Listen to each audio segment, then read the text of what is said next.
नमस्कार। ये है फलक की कहानियों का अद्भुत संसार। किस्सा कहानी। कहानियाँ जिनमें हम लिखते हैं खुद को। मैं हूँ प्रत्युष अग्निहोत्री और आपको सुना रहा हूँ लेखक मंजीत ठाकुर सर की कहानी अपना सेंटा। क्रिसमस की शाम दफ्तर से निकल ही रहा था कि पास बैठे सहकर्मी ने पूछा, अरे गुरु, आपको क्या गिफ्ट मिला सेंटा से? उस वक्त तो वह बस मुस्कुरा कर निकल गया, पर ना जाने क्यों मन में एक हुक सी उठी थी। अपनी ही जिंदगी पूरी फिल्म की तरह रिवाइंड हो गई थी। तमाम जिंदगी वह बस दूसरों को सेंटा बनकर गिफ्ट देता आया था। साड़ी, स्वेटर, मफलर, धोती, खिलौने। आज तक उसे किसने गिफ्ट दिया? उसने अपने सस्ते से कोट पर जमा हुआ ही धूल को बड़े करीने से उंगलियों से झाड़ा। ये कोट।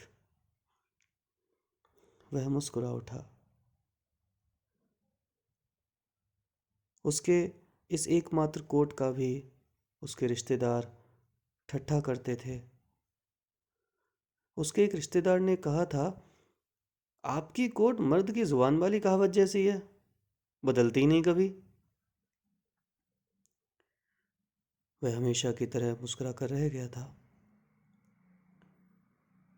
उसको हमेशा लगता था कि आदमी की थाली कभी उसकी भूख से बड़ी नहीं होनी चाहिए और पलंग कभी नींद से बड़ी नहीं होनी चाहिए। कपड़े इंसान के लिए हैं, इंसान कपड़ों के लिए नहीं। प्राइस टैक्स वाली तहजीब उसे भाई नहीं कभी। पर उसके अच्छे लगने या नहीं लगने से क्या होता है?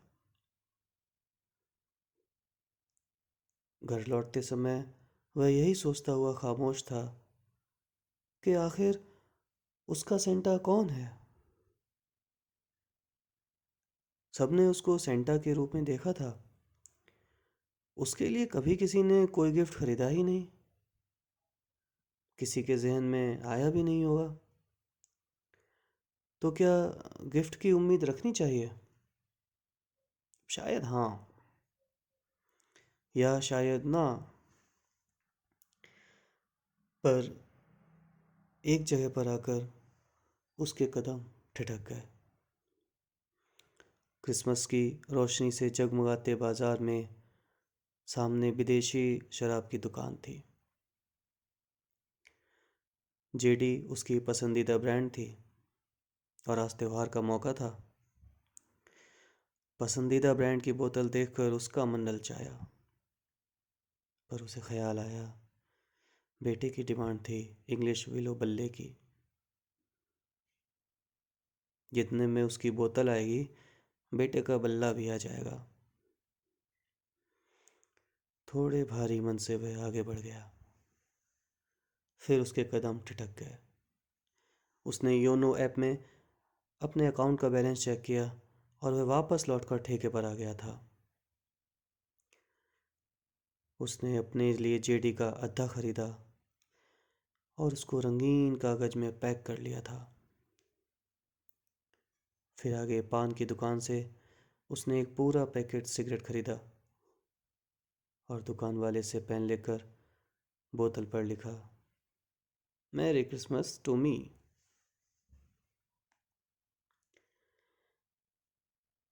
ये कहानी इतनी ही।